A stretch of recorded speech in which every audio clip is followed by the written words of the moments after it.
नमस्कार साथियों, स्वागत है अपने YouTube channel G equal to E square Gaurang effortless English academy.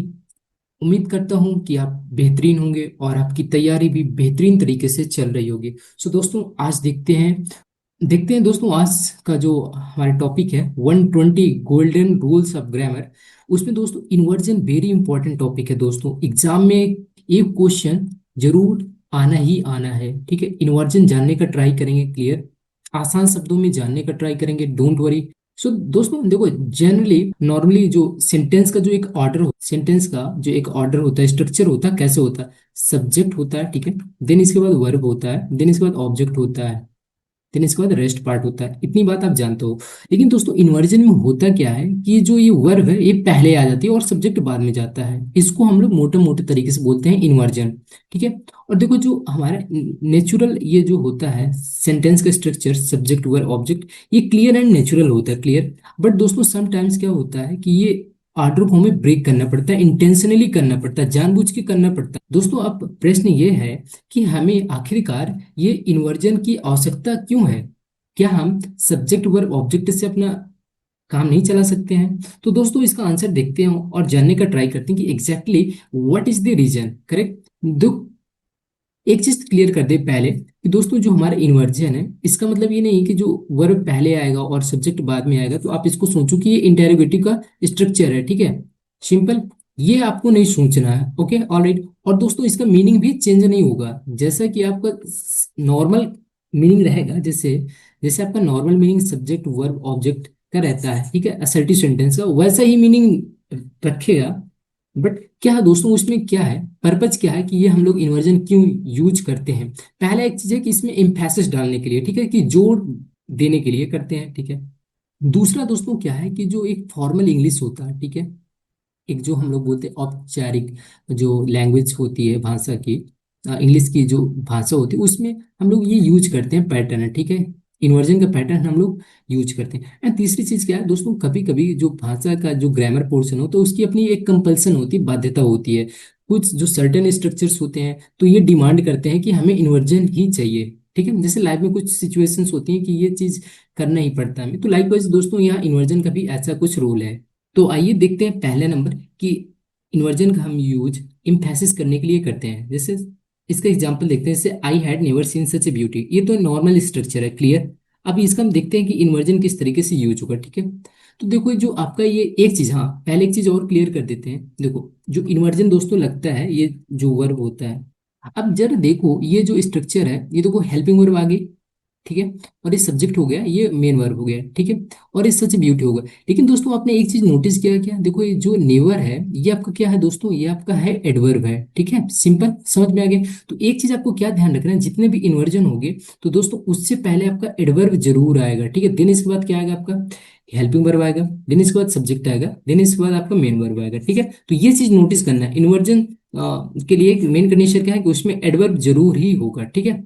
कैसे एडवर्ब होगा अभी देखेंगे, वो टाइप कौन कौन से हैं एडवर्ब के, ठीक है। सिंपल, जैसे देखो आपने क्या देखा एक चीज, दिस इज कॉमन लिटरेचर। देखो लिटरेचर के लिए हम लोग यूज करते हैं ना, डिस्क्रिप्टिव राइटिंग के लिए। देखो rarely does he speak, but meaning वही है, ठीक है, जो नॉर्मल स्ट्रक्चर का है। Does he speaks, he rarely speaks, ठीक है। अगर मैं इसको लिखूं तो क्या लिखूंगा, अगर अगर मैं इसको लिखूंगा तो कैसे लिखूंगा, ही रेयरली स्पीक्स है, ओके। ये असर्टिव हो गया, ये इंटेरोगेटिव के फॉर्म में रहेगा, तो पहले हेल्पिंग वर्ब रहेगा, देन इसके बाद सब्जेक्ट रहेगा, क्लियर। तो देखो मतलब यही है। लेकिन हमें जो राइटर होता है, जो लिटरेचर की जो एक लिटरेचर की एक जो भाषा होती है, जो एक तरीका होता है, वो अगर जोर डालना है, ठीक है, तो उसमें हम लोग क्या करते हैं, ये हेल्पिंग वर्ब को पहले ले आते हैं और सब्जेक्ट को बाद में ले आते हैं। देखो बट क्या है, देखो ये रेयरली भी है आपका क्या है, एक एडवर्ब है। और एक सेल्डम भी आपका दोस्तों क्या है, ये एडवर्ब है, क्लियर सिंपल। आया समझ में कि नहीं आया आपको? देखो जैसे न्यूअर, तो न्यूअर को देखो ये न्यूअर एडवर्ब है, बट इसमें देखो क्यों रॉन्ग है, क्योंकि इसमें पहले आपका ये हेल्पिंग वर्ब नहीं आया है ना। अगर हेल्पिंग वर्ब आ जाता फिर इसके बाद सब्जेक्ट आ जाता तो ये हमारे सेंटेंस क्लियर हो जाता, राइट। समझ में आ गया आपको? देखो कंडीशनल सेंटेंस में भी हम लोग इसका यूज करते हैं इन्वर्जन का, है ना। जैसे इफ आई हैड नोन, यदि मैं उसको जानता तो मैं क्या कर देता, मैं उसकी हेल्प किया होता। अगर मैं उसको जानता तो मैं उसकी हेल्प किया होता, है ना। ये तो देखो इफ को हम लोग हटा देंगे, ठीक है। और ये हैड, ये और आपका ये सब्जेक्ट हो गया, ये हेल्पिंग वर्ब हो गया, ठीक है, ये नोन हो गया, ठीक है। तो दोस्तों जो हैड है ना, ये इफ ही का काम कर रहा है, ठीक है, सिंपल, ये इफ के बराबर ही है। ओके, ऑलराइट, समझ में आ गया। ये देखो ये फॉर्मल स्ट्रक्चर होते हैं लैंग्वेज के, ठीक है। ओके, समझ में आ गई इतनी बातें।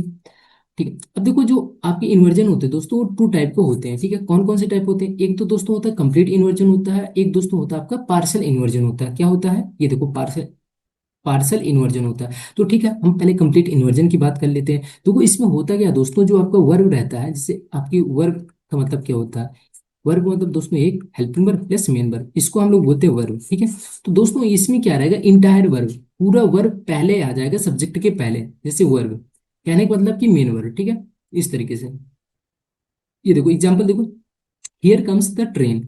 अब देखो इसका अगर हिंदी मीनिंग निकालें तो क्या होगा, देखो जोड़ डालने के लिए हम लोग, जैसा कि हमने पहले देखा कि जो हम लोग इन्वर्जन यूज करते हैं वो जोड़ देने के लिए करते हैं, है ना, है ना। अब जैसे मुझे बोलना हो कि हम लोग जैसे बोलते हैं ना ट्रेन आ गई, तो हम लोग ऐसे इसको बोल सकते हैं, लो ट्रेन आ गई, मतलब जोड़ डाल रहे हैं कि ट्रेन आ गई, ठीक है। अगर इसका अगर हम लोग हिंदी में अनुवाद करें तो कैसे होगा, लो देयर गोज द बेल। तो देखो ये हियर एंड देयर दोस्तों आपके क्या है, ये सारे एडवर्ब हैं, है ना। और इसके बाद देखो ये आपका क्या है, वर्ब है, मेन वर्ब है। तो ये इसको हम लोग क्या बोलेंगे, कंप्लीट इन्वर्जन बोलेंगे, ठीक है। अब इसका मतलब ये नहीं कि आप यहाँ इधर डच कर दो, ठीक है, फिर द ट्रेन कर दो, फिर इसके बाद कम कर दो, तो ये आपका हो जाएगा पार्शियल इन्वर्जन हो जाएगा, ठीक है। तो कंप्लीट इन्वर्जन में आपको ध्यान रखना पड़ेगा कि आपकी वर्ब कंप्लीट आती है, ठीक है, इंटायर वर्ब आ जाता है, ठीक है, जिसमें कि हेल्पिंग वर्ब मेन वर्ब शामिल रहता है, ठीक है। लेकिन हेल्पिंग वर्ब आपको नहीं करना, ठीक है, वो हेल्पिंग वर्ब इसमें रहेगा आपका पार्शियल इन्वर्जन में होता है, ठीक है। सिंपल, समझ में आ गया, देयर गोज द बेल, लो, ठीक है। इस तरीके से चीजें हम लोग यूज करते हैं। अब देखो पार्शियल इन्वर्जन की बात करते हैं, तो only the axillary verb moves before subject, है ना, कि एक्सिलरी वर्ब जो कि जिसको हम लोग क्या बोलते हैं, इसको एक्सिलरी एक्सिलरी वर्ब को हम लोग क्या बोलते हैं, हेल्पिंग वर्ब बोलते हैं आसान भाषा में। तो ये सिर्फ हेल्पिंग वर्ब ही आएगी पहले, ठीक है। देन इसके बाद मेन वर्ब आएगा सब्जेक्ट के बाद, है ना। ये चीज देखो, newer have I seen this, है ना। ये तो न्यूअर आप क्या है दोस्तों, देखो ये आपके एडवर्ब हो गए, ये आपके देखो हेल्पिंग वर्ब हो गई, इसी को हम लोग क्या बोलते हैं, एक्सिलरी वर्ब बोलते हैं, क्लियर सब। ये सब्जेक्ट हो गया, ये वर्ब हो गई, ठीक है। ये देखो रेयरली भी हो गया, हार्डली भी हो गया, ठीक है। तो हार्डली के, ठीक है, हार्डली के साथ हम लोग वन लगाते हैं। अभी देखेंगे किसके साथ क्या यूज करते हैं, जो फोर इंपॉर्टेंट स्ट्रक्चर हैं अक्सर एग्जाम में पूछे ही जाते हैं, ठीक है। आगे बढ़े, समझ में आ गया। अब बात करते हैं दोस्तों एग्जाम के पॉइंट ऑफ व्यू से, बात करते हैं कि एक्चुअली हमको क्या क्या चीजें ध्यान में रखनी है, ठीक है, सिंपल। तो दोस्तों ये देखो, ये सारे के सारे जो एडवर्ब हमने देखा, नेवर देखा, और रेयरली देखा, सेल्डम देखा, हार्डली देखा, तो ये सारे दोस्तों कैसे एडवर्ब है, ये नेगेटिव एडवर्ब होते हैं, इनको बोलते हैं, ठीक है, रिस्ट्रिक्टिव एक्सप्रेशन है, ठीक है। ये इस सेंटेंस के स्टार्ट में आता है, बिगिनिंग में आता है, क्लियर, इतनी बातें क्लियर होंगी पहली बात। दूसरी बात, ये लिटिल भी होता है, नॉट ओनली, नो सूनर, ये सारे दोस्तों क्या है, negative, rarely does he visit us, ठीक है। तो देखो ये गलत क्यों हो गया, क्योंकि ये आपका रेयरली एडवर्ब है, ये इन्वर्जन का काम कर रहा है, तो इसलिए गलत हो गया। इसका इंप्रूवमेंट क्या होगा, ये आपका प्रेजेंट इंडेफिनिट है, तो हम लोग उसके साथ हेल्पिंग वर्ब क्या यूज करते हैं, डू डज यूज करते हैं। तो ये आपका ही क्या है, सिंगुलर सब्जेक्ट है, तो हम लोग ने सिंगुलर वर्ब भी लिया, डज लेंगे, डू नहीं लेंगे। अगर यू होता तो हम लोग क्या लेते हैं, ये इधर डू लेते हैं, है ना। इतनी बात तो सिंपल है, ये आप जानते होंगे, ठीक है। आगे बढ़े, अब देखो four important inversion structure for exam के पॉइंट ऑफ व्यू, हर एग्जाम में पूछे जाता है, एसएससी सीजल हो गया, बैंक पीओ का हो गया, यूपीएससी सिविल सर्विस में भी पूछे जाते हैं, डिफेंस में भी पूछे जाते हैं, ठीक है। तो पहले देखते हैं लिटिल वाला कंसेप्ट देखते हैं, क्लियर, लिटिल का क्या कंसेप्ट है वो पहले हम लोग जानने का ट्राई करते हैं, ओके। सो पहले स्ट्रक्चर क्या है, देखो लिटिल आ गया, ये एडवर्ब है दोस्तों, ठीक है, एडवर्ब है, एडजेक्टिव है, लेकिन ये इधर एडवर्ब का काम कर रहा है, ठीक है। एक्सिलरी वर्ब आएगा, सब्जेक्ट आएगा एंड वर्ब आएगा, ठीक है, ये स्ट्रक्चर है, ये इन्वर्जन हो गया। सो आई डिड नॉट नो, ठीक है, आई हैड नो आइडिया, ठीक है, सिंपल। मतलब लिटिल का जो आपने लिखा ये आपका सेंटेंस है, तो लिटिल डिड आई नो, तो इसका हम लोग अगर लिखना चाहे तो कैसे लिखेंगे, so I did know, I did not know, I had no idea, मतलब कि मैं चीजें नहीं जानता था, मुझे कोई इसके बारे में कोई आइडिया ही नहीं था, ठीक है, इस तरीके से हम लिख सकते हैं। लेकिन इसको हमें और जोड़ डालने के लिए, मैं तो जानता ही नहीं हूँ कुछ, ठीक है, तो हम लोग बोलते हैं ना, मैं जानता नहीं हूँ, अगर मैं उसमें जोड़ डालना हो तो मैं कैसे बोलूंगा, मैं तो जानता ही नहीं था कुछ चीजें, क्या हुआ क्या नहीं हुआ, राइट। नेक्स्ट एग्जाम्पल देखते हैं, I did not know that he would betray me, मैं नहीं जानता था कि वो मुझे धोखा देगा, बिट्रे मतलब होता है धोखा देना, ठीक है, सिंपल। तो देखो अगर इसमें हमें इन्वर्जन करना हो तो लिटिल को पहले लाएंगे, ठीक है, ये नॉट है ना, नेगेटिव है, तो डिड हो जाएगा, पास्ट इंडिफिनिट हो गया, आई नो, ठीक है। अगर डिड है तो हम लोग बी वन लगाते हैं, अगर पास्ट इंडिफिनिट होगा तो बी टू लगाते हैं, अगर ये हेल्पिंग वर्ब आ गया तो इसके साथ हम लोग सिर्फ बी वन यूज करते हैं, क्लियर। अब देखते हैं दोस्तों क्या, हार्डली एंड स्कार्सली दोस्तों ये नेगेटिव एडवर्ब है, ठीक है। इसके साथ हमेशा क्या लगता है, व्हेन लगता है। जब क्लास बड़ा हो तो क्या करेंगे, ठीक है। जैसे एग्जांपल देखते हैं, he had just arrived when. अब दोस्तों देखो इधर क्या कर देगा एग्जामिनर, इधर कर देगा देन कर देगा, ठीक है, सिंपल। तो ये गलत हो जाएगा। हार्डली एंड स्कार्सली के साथ दोस्तों, रेयरली के साथ हम लोग क्या लगाते हैं, व्हेन कंजंक्शन लगाते हैं। क्लियर, इतनी सी बात आ गई आपको समझ में। देखो स्ट्रक्चर, स्ट्रक्चर देख लो दोस्तों, ये हैड सब्जेक्ट हो गया, V3 हो गया, एंड व्हेन प्लस क्लास हो जाएगा, ठीक है। तो व्हेन आपका कंजंक्शन वेरी इंपॉर्टेंट, ठीक है। इसके साथ कौन सा कंजंक्शन लगेगा, व्हेन कंजंक्शन लगेगा, ठीक है। अगला देखिए, ये देखो, हार्डली हैड आई अराइव्ड, मैं मुश्किल से पहुंचा ही था कि ट्रेन शुरू हो चुकी थी। क्लियर, इतना। तो इसका मतलब क्या, इमीजिएटली आफ्टर। क्लियर, कि तुरंत बाद, तुरंत बाद, जैसे मैं पहुंचा तुरंत बाद जा चुकी थी ट्रेन, कुछ ऐसे ही। ठीक है, देखो hardly had he arrived then, ये देखो देन आ गया ना तो गलत हो गया। कंजंक्शन क्या लगता है दोस्तों, हमेशा वन लगता है। तो इस तरीके से दोस्तों एग्जाम में क्वेश्चन भी आएंगे, तो आपको रहना पड़ेगा तैयार, ठीक है। अब अगला देखते हैं, नो सूनर के साथ दोस्तों हमेशा क्या लगता है, देन लगता है, ठीक है। तो no sooner had subject V3, ये स्ट्रक्चर होता है, देन एंड एक क्लास होगा, ठीक है। देखो as soon as he reached the meeting started, ठीक है। तो ये नॉर्मल स्ट्रक्चर, अगर मुझे इसको इन्वर्जन में लिखना होगा तो मैं कैसे लिखूंगा, तो नो सूनर आपका क्या हो गया दोस्तों, एडवर्ब हो गया, नेगेटिव एडवर्ब हो गया, हैड। अब दोस्तों देखो एक चीज और क्या है, ये सारे जैसे ये नेगेटिव एडवर्ब है ना, रेयरली, स्कार्सली, नो सूनर, तो दोस्तों इसमें फिर हमें नॉट लगाने की कोई नीड नहीं है। ये भी एक आपका एरर का क्वेश्चन बन सकता है, ठीक है। एग्जाम में क्या हो सकता है, एरर, एग्जामिनर नॉट भी दे सकता है, तो इस पार्ट में आपका गलत हो जाएगा। तो जब ऑलरेडी नॉट का सेंस दे रहा है तो हमें नॉट लगाने की कोई जरूरत नहीं है ना, सिंपल। ये सुपरफ्लुअस चीज हो जाएगा, ओवर यूज्ड है ना, तो ये लैंग्वेज को सूट नहीं करता, तो इसलिए फिर क्या होता है, एग्जामिनर यहाँ से क्वेश्चन आसानी से बना सकता है, ठीक है। तो आपको ये चीज ध्यान देना है। तो नो सुनर, फिर इसके बाद क्या आएगा, हैड हेल्पिंग वर्ब आएगा, फिर इसका सब्जेक्ट आएगा आपका, फिर इसके बाद आपका क्या आएगा, ये मेन वर्ब आएगा, ठीक है। इतनी सी बात है, तो आगे बढ़ते हैं हम लोग। उम्मीद करता हूँ कि सारी चीजें समझ में आ गई होंगी, ठीक है। अब देखो नॉट ओनली बट आल्सो के साथ भी वही सेम फंक्शन है। देखो नॉट ओनली, फिर इसके बाद आपका एक्सिलरी वर्ब, ये तो आपका क्या हो गया, एडवर्ब हो गया, ठीक है।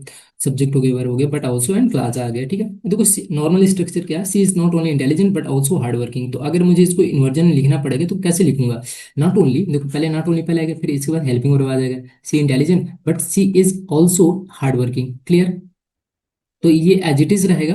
और बाकी ये जो नॉट ओनली वाला है इसका इन्वर्जन हम लोग कर देंगे, ठीक है। हेल्पिंग वर्ब पहले, मेन वर्ब, हेल्पिंग वर्ब पहले, एंड देन इसके बाद सब्जेक्ट आएगा। क्लियर, इतनी सी बात। Not only did he apologise, न सिर्फ उसने क्या क्षमा मांगा, बल्कि वो पेड दी डैमेज, उसने क्या, जो भी क्षति हुई उसको भी पे किया, ठीक है। इतनी सी बात है, सिंपल है। अब दोस्तों हम लोग बात करते हैं किस टाइप से एग्जाम में क्वेश्चन आते हैं, उसको भी देख लेते हैं, सो दैट चीजें क्लियर हो जाएं कि हम लोग को कैसे अपने आप को प्रिपेयर करना है, ठीक है। इस जो कंसेप्ट है इन्वर्जन का, तो देखते हैं किस टाइप से क्वेश्चन आते हैं एग्जाम में। क्लियर, देखते हैं। अब बताने की एरर डिटेक्शन करना इस सेंटेंस में किस पार्ट में है, ठीक है। सेंटेंस इंप्रूवमेंट का क्वेश्चन है, ठीक है। ये चार ऑप्शन दिए, बताइए इसमें किस में एरर है। देखो rarely he has seen such dedication in his employ, तो आपके पास है 5 सेकंड का टाइम। तो किस पार्ट में एरर है दोस्तों, बी पार्ट में एरर हो जाएगा, ठीक है। ये आपका आंसर हो जाएगा। अब देखो इसको हमें क्या करना है, रेयरली के बाद दोस्तों पहले हम लोग क्या लाएंगे, हेल्पिंग वर्ब लाएंगे, और इसके बाद ये आएगा आपका, इधर आ जाएगा, ठीक है, सिंपल। आगे बढ़े, तो ये हो जाएगा ये गलत। आगे बढ़ते हैं, मूव करते हैं नेक्स्ट क्वेश्चन की ओर। सेंटेंस इंप्रूवमेंट, ये बैंक में क्वेश्चन पूछा गया, hardly he had entered the room when the phone wrong. देखो हार्डली के साथ व्हेन है, करेक्ट है, ठीक है, ये इसका ये स्ट्रक्चर होता है। बट दोस्तों क्या है, इसमें इन्वर्जन नहीं लगेगा, कि हेल्पिंग वर्ब पहले आएगा और ये सब्जेक्ट इसके स्थान में आ जाएगा, ठीक है। तो समझ आ गया, तो किस पार्ट में एरर हो जाएगा दोस्तों, आपका ए पार्ट में ए एरर हो जाएगा, ठीक है। एरर हो जाए, और सेंटेंस इंप्रूवमेंट बनाएंगे तो किस में हो जाएगा, क्वेश्चन आपका बी करेक्ट हो जाएगा, ठीक है। देखो हार्डली हैड ही इंटर्ड, ठीक है, ये पार्ट क्लियर, सिंपल सी बात। डिड मत कर देना, जब हैड है तो डिड करने की कोई जरूरत नहीं है, ठीक है। अगले क्वेश्चन में मूव करते हैं हम लोग, देखते हैं कौन सा क्वेश्चन है। देखो फिल इन द ब्लैंक के रूप में भी क्वेश्चन आते हैं। ओके, देखो नो सूनर, इसके बाद द मीटिंग स्टार्टेड, एंड देखो देन लगता है हमेशा, ये इतनी तो बात क्लियर, लेकिन हमें यहाँ फिल करना है, क्या फिल करेंगे, डिड द चेयरमैन अराइव। देखो तो हम लोग क्या लगाएंगे यहाँ, डिड भी, then the electricity went off, right. तो इसमें बताओ डिड वाला ऑप्शन होगा कि हैड वाला ऑप्शन होगा, तो हमने स्ट्रक्चर देखा था, बताइए कौन सा होगा करेक्ट ऑप्शन। करेक्ट ऑप्शन हमारे दोस्तों क्या होगा, हैड वाला होगा, ठीक है, ये चीज। तो आपको ध्यान में रखना पड़ेगा ना, इसके साथ हैड लगेगा। ओके, आगे बढ़े। एरर डिटेक्शन फिर से आ गया। एरर डिटेक्शन को क्वेश्चन एक बार फिर से देखो, कैट एग्जाम में पूछा गया है, किस तरीके से एग्जाम में पूछा जाता है। Only after the investigation was completed the police arrested the suspect, ठीक है। जो संदिग्ध था तो उसको पुलिस ने अरेस्ट कर लिया। ठीक है, इन्वेस्टिगेशन के बाद। तो देखो क्या होगा, in the investigation was complicated right, only was completed, the police arrested, no error. तो बताइए किस पार्ट में एरर है। ये सब्जेक्ट हो गया, ये वर्ब हो गया। दोस्तों हम लोग क्या कर रहे हैं इन्वर्जन में, simple only plus adverbial phrase at beginning and inversion फिर रखते हैं ना। तो हम लोग क्या करेंगे दोस्तों, ये सी पार्ट में हो जाएगा एरर, ठीक है। तो हम लोग क्या करेंगे, तो ये अरेस्टेड है तो हम लोग क्या करेंगे यहाँ, इस सब्जेक्ट को बाद में ले जाएंगे, तो यहाँ क्या कर देंगे, डिड कर देंगे, फिर द पुलिस कर देंगे, फिर कर देंगे दोस्तों हम लोग अरेस्ट कर देंगे, ठीक है। V1 रखेंगे क्योंकि डिड है ना, V2 नहीं है, ठीक है। तो आगे बढ़ते हैं हम लोग, क्वेश्चन नंबर 5 देखते हैं। कैट के एग्जाम में पूछा गया, चूज द करेक्ट सेंटेंस। इसमें देखना है कि कौन सा करेक्ट है। देखो सेल्डम आपका एडवर्ब है, तो इसके बाद हमारी क्या आएगी, हेल्पिंग वर्ब आएगी, ठीक है। तो ये देखो ये सब्जेक्ट आगे गलत, ये गलत, ये गलत, तो बी ऑप्शन करेक्ट हो जाएगा। क्लियर।